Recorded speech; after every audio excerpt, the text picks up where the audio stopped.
আমরা এরকম একটা সাধনার মধ্যে যুক্ত ছিলাম। সাধনা আমরা মেডিটেশন টাইমে বুঝতে পারি যে একটা খুব নেগেটিভ এনার্জি আমার কোথাও আমার মানে পুরো এরিয়ার মধ্যে ঢুকছে। আমার চারপাশে কুকুর টুকুরগুলো রাতে প্রচণ্ড চেঁচামেচি চিৎকার শুরু করলো, শিয়াল ডাকতে শুরু করলো, আমি বুঝতে পারলাম পেঁচা ডাকতে শুরু করলো আমার খুব কাছে, এবং রাতের বেলা কাক এসে ডাকছে।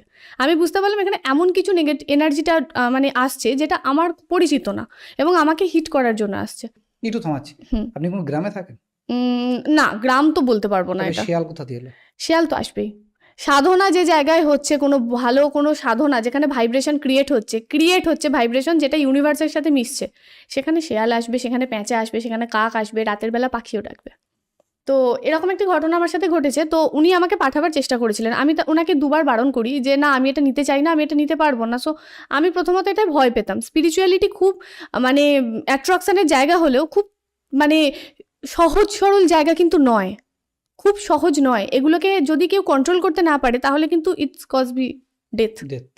তো আমি কিন্তু বলেছিলাম আমি এটা করতে চাই না, নিতে চাই না। তো সামহাও সেই মুহূর্তে আমার মধ্যে আমি শুধু একটাই এনার্জিকে চিনতাম, মহাদেব এবং মাতা রানী, আমার খুব আদরের, খুব শখের মা দুর্গা।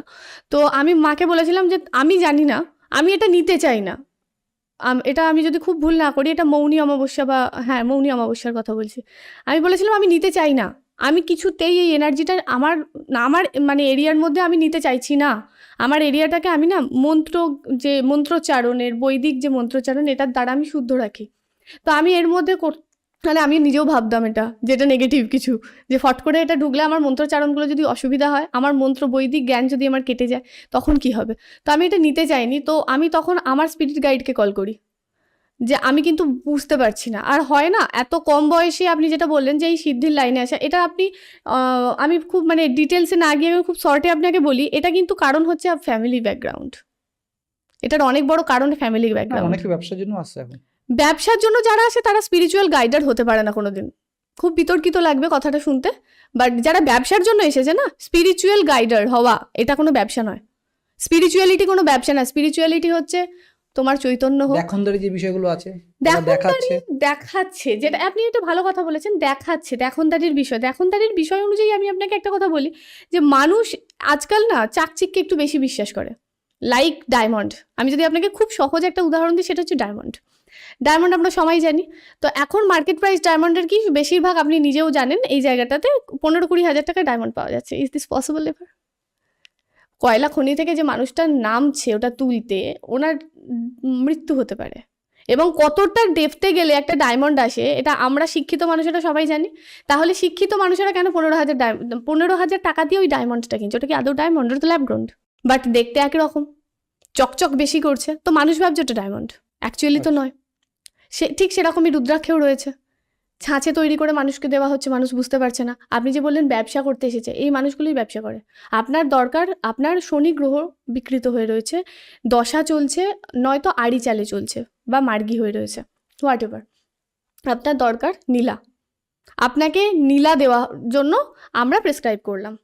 আপনি গিয়ে নীলা কিনলেন দোকান থেকে, এমন একটি আপনি সর্বোচ্চ দাম দিয়ে নীলাটা কিনেছেন। আপনার দরকার নীলার অনেক ভাগ আছে, তো ইন্দ্রনীলা দরকার, আপনি কিনলেন অপরাজিতা বা রক্তনীলা। সামহাও আপনার পছন্দ হলো, মানে ভেতর থেকে মারাত্মক রকম রেড একটা রশ্মি বেরিয়ে আসছে, ওটা ওয়াও মানে ফ্যাবুলাস একটা পিস, আমাকে নিতে হবে। তো আপনি নিলেন রক্তনীলা। আপনি দোকান থেকে বেরোবেন, যদি অরিজিনাল হয় আপনার অ্যাক্সিডেন্ট হবে। এতটাই পাওয়ার থাকে রক্তনীলায়। রক্ত নেবেই, ও রক্ত নেবে। তা আপনার কি দরকার? আমি তো আপনাকে বলেছি নীলা পড়তে, তা আপনি রক্ত নীলা নিতে গেছেন কেন? আবার এটাও হয়, কোনো মানুষকে নীলা বা শনি খারাপ হওয়ার জন্য অ্যাকোয়ামেরিন দেওয়া হয়, কারণ তার নীলা রাখার ক্ষমতা নেই। এটা তো বুঝে দিতে হবে। একটা মানুষ এসেছে আমাকে বললো আমার প্রচণ্ড প্রবলেম চলছে, আমার পায়ে প্রচণ্ড পেন হচ্ছে, আমার আর্থিক অসুবিধা হচ্ছে, মানসিক শান্তি নেই। তার ছকটা প্রথম দেখে বিস্তৃতভাবে ভালো করে ক্যালকুলেট করার পর, আমরা যারা এই লাইনে রয়েছি আমাদের ওপর না অনেক বড় একটা দায়িত্ব বর্তায়, যে একটা মানুষকে যখন আঙুল দিয়ে আমি বলছি এটা তোমায় নিতে হবে, তার মানে এটা তার মাথায় থাকবে সবসময়, আমাকে এটাই নিতে হবে, তাই না? তো সেই ব্যক্তি যখন আমার কাছে এলো, আমি দেখলাম ও মানুষটা তো একটু গরিব ফ্যামিলি থেকে বিলং করে, হয়তো এটা পারবে না, তাহলে আমি 4-5 হাজার টাকার মধ্যে যা হোক একটা কিছু দিয়ে দিই। ফট করে দিয়ে দিলাম একটা অন্য কোনো স্টোন, যেটাতে তার কোনো কাজ হলো না। সে কিন্তু 1 বছর পর বাইরে গিয়ে 4টে মানুষকে এই স্টোনটার ব্যাপারে নেগেটিভ কথা বলে বেড়াবে। না কি শুধু আমাকে নিয়ে বা এই স্পিরিচুয়াল ব্যাকগ্রাউন্ডটাকে নিয়ে। স্টোনটার ওপর থেকে সেই মানুষটার বিশ্বাস উঠে গেল। স্পিরিচুয়াল গাইডারদের কাজ মানুষকে স্পিরিচুয়ালিটির দিকে সঠিক রাস্তা দেখানো, নাকি তার মনের মধ্যে ভ্রান্ত ধারণা তৈরি করা। আপনি যেটা নিয়ে শুরু করলেন সাধনা, খুব ফ্র্যাঙ্কলি বলতে গেলে সাধনা কি? সাধনা আর সিদ্ধি লাভ করতে না গোটা জীবন চলে যায়। আর এখন তো মানুষ খুব শর্টকাট সব কিছুতেই, ম্যাথামেটিক্স স্টাইল। সাধনায় না ম্যাথামেটিক্স চলে না। আমরা Okay. যে পয়েন্টটাকে ব্রেক করলাম সেটা হচ্ছে আপনার বাড়িতে শিয়াল ডাক ছিল, হ্যাঁ, পেঁচা ডাক ছিল, কাক ডাক ছিল, তারপরে কি হয়েছে? তারপর আমার স্পিরিট গাইডকে আমি বুঝতে পারি হুম, প্রচণ্ড রকম বাজে একটা এনার্জি আসলে, যারা মেডিটেশন অন্তত সামান্য মেডিটেশনটুকুও করে না, তারা অরা ক্যাচ করার পাওয়ার রাখে। কারণ অরার যে আমাদের পাওয়ারটা, ঊর্জা যেটাকে আমরা বলি ঊর্জা, ওটা কিন্তু আস্তে আস্তে বাড়ে। তো তখন আমরা বুঝতে পারি যে হ্যাঁ, এই সামহাও কোথাও একটা কিছু বাজে আসতে চলেছে, যেটা কিন্তু আমার মধ্যে একটা অদ্ভুত ফিলিংস তৈরি করছে। আমি তখন আমার স্পিরিট গাইডকে কল করি। আমার আগে আমার বংশে যিনি অনেক বড় গুরু ছিলেন, উনিও অনেক বড় একটা জায়গায় ছিলেন। তো আমি ওনাকে কল করি যে আমাকে তুমি পথ দেখাও, আমি এটা নিতে চাইছি না, বাট আমাকে এটা প্রবলেম ক্রিয়েট করছে। সামহাও আমার খুব বেসিক্যালি প্রবলেম ক্রিয়েট করার জন্য আপনাকে পাঠাচ্ছি। বিরক্ত, হ্যাঁ, প্রবলেম ক্রিয়েট করার জন্য, হিট করার জন্য, যাতে আমি আমার এই যে মেডিটেশনাল যে সাধনা, রাতে বসে কোনো সাধনা করা, এটা খুব মানে খুব সুন্দর একটা কাজ। যে কোনো মানুষ, সাধারণ মানুষও করতে পারে, তবে তার ইষ্ট দেবতাকে নিয়ে করুক, যে কোনো দেবতাকে নিয়ে না করুক, বিশেষ করে দশ মহাবিদ্যার মধ্যে না ঢুকুক। তো আমার কিন্তু দশ মহাবিদ্যার মধ্যে একটি বিদ্যাকে নিয়ে তখন চলছিল মেডিটেশন। তো আমার ওটা খুব মানে অসুবিধা হয়। তো আমি কিছুতেই কনসেন্ট্রেট করতে পারছিলাম না, কানেক্ট করতে পারছিলাম না। যারা আমরা মেডিটেশন করি তারা আমাদের ইষ্টর সাথে কানেকশন আসে, তো আমরা কিন্তু কানেক্ট করতে পারছিলাম না। রাদার আমার সাথে ফোনে যিনি ছিলেন, আমরা একসাথে করছিলাম 2-3 জন, তো উনিও কানেক্ট করতে পারছিলেন না। সামহাও আমার কাছে প্রবলেম হচ্ছে, মানে ওইটা ওনার কাছেও যাচ্ছে, প্রবলেমটা সেমভাবে ক্রিয়েট হয়েছে। তো তখন উনি আমাকে বললেন যে ইমিডিয়েট অরা লক কর, এরিয়া লক কর, এবং তোর স্পিরিট গাইডকে কল কর, বা আমি দেখছি কোনোভাবে কিছু করা যায় কিনা।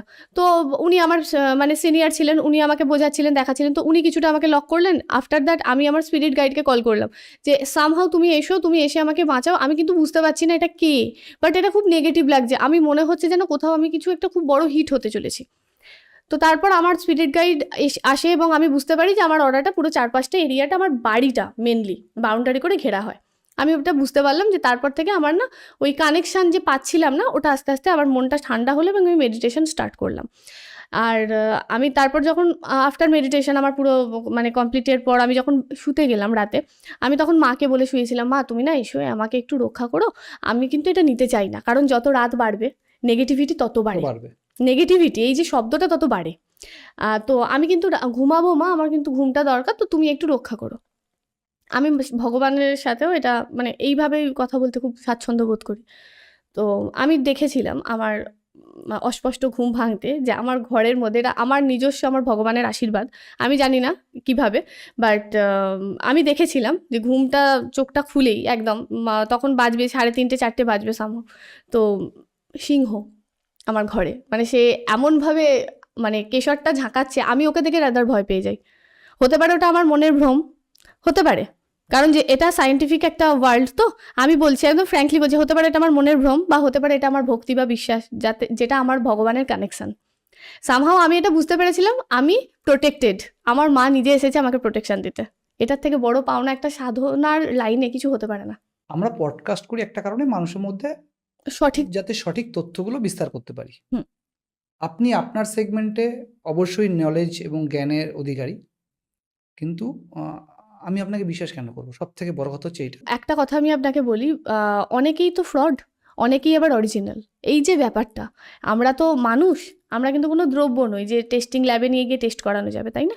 তো এখানে বিশ্বাসের জায়গাটা আমি আপনাকে বলি, প্রত্যেকটা মানুষের মধ্যে একটা পাওয়ার ভগবান দিয়ে জন্মগ্রহণ করায়, তাই না? আমরা যারা সাধনায় রয়েছি তারা কিন্তু এটা জানি যে প্রত্যেকটা মানুষের মধ্যে অ্যাকচুয়ালি কিন্তু একটা পজিটিভিটি রয়েছে, একটা নেগেটিভিটি রয়েছে। আমরা যখন কারোর কাছে স্পিরিচুয়াল গাইডেন্সের জন্য যাই, একটা গাইডার আমাকে গাইডেন্স করবেন, আমরা যখন যাচ্ছি, তো তখন মেনলি কি প্রয়োজন হয়? মানুষটার প্রতি আমার বিশ্বাস, তাই না? আমাকেই কেন বিশ্বাস করবে, আর 5জনকে নয় কেন?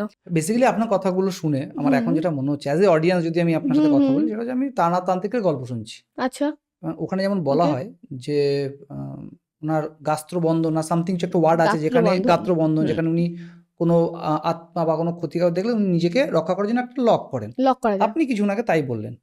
হ্যাঁ, এটা সাধারণ মানুষও করতে পারে, এটা শুধু তারানাথ তান্ত্রিক কেন, তারানাথ তারা তো তান্ত্রিক গল্প, তো ওটা জাস্ট গল্পে তো উনি সবকিছু কেন, হতে উনি পারে। গল্পে সবকিছু কেন, রিয়ালিটিতেও সবকিছু হয়। আমি আপনাকে বলে যাচ্ছি, আপনি আজ থেকে করুন না, দেখুন না আপনি রেজাল্ট পান কিনা। বেদ বা পুরাণে যে জিনিসগুলো বলা হয়েছে, গাছ থেকে আমাদের প্রকৃতি মাতা, আমরা বলি প্রকৃতি মাতা, তো প্রকৃতি মা নিজে আমাদেরকে ওরা লক করার সমস্ত জিনিস দিয়েছে। কিরকম? দারচিনি, হুম রক সল্ট, হুম হলুদ, হুম এগুলো কোথা থেকে পাই আমরা? প্রকৃতি থেকে, প্রকৃতি থেকে একদম প্রাকৃতিক জিনিস এগুলো। একদম। তো এগুলো দিয়ে তো ওরা লক করা যায়, মন্ত্র দিয়েই শুধু কেন? কিভাবে? যদি আপনি মনে করেন আপনার খুব বেশি হ্যারাসমেন্ট লাগছে, খুব ডাউন লাগছে, আপনি রক সল্ট, পায়ে পেন হচ্ছে, পুরো সারাদিনের আপনার খুব হেকটিক একটা শিডিউল গেছে, একটা কোনো ড্রামের মধ্যে জল নিলেন, পাত্রে একটা জল নিলেন, তাতে রক সল্ট দিলেন, যে কোনো রকম রক সল্ট হতে পারে, ব্ল্যাক সল্ট হতে পারে, আপনার পিঙ্ক রক সল্ট হতে, পিঙ্ক দিলে বেটার হয়, পিঙ্ক রক সল্ট দিলেন, দিয়ে আপনি পাটা ডুবিয়ে কিছুক্ষণ বসে থাকুন। আফটার দ্যাট আপনি একটু কফি দিয়ে দিন তাতে, কফি, এবং পাটা তোলার আগে একটু দারচিনি দিন। আপনার শরীর থেকে যত রকম নেগেটিভিটি আছে পা দিয়েই কিন্তু বেরোয়। পা হচ্ছে আমাদের শরীরের সব থেকে নেগেটিভ জায়গা। সম্পূর্ণ পডকাস্টটি দেখতে ডিসক্রিপশন দেওয়া লিঙ্কে ক্লিক করুন অথবা রিপন টক্স ইউটিউব চ্যানেলে ভিজিট করুন।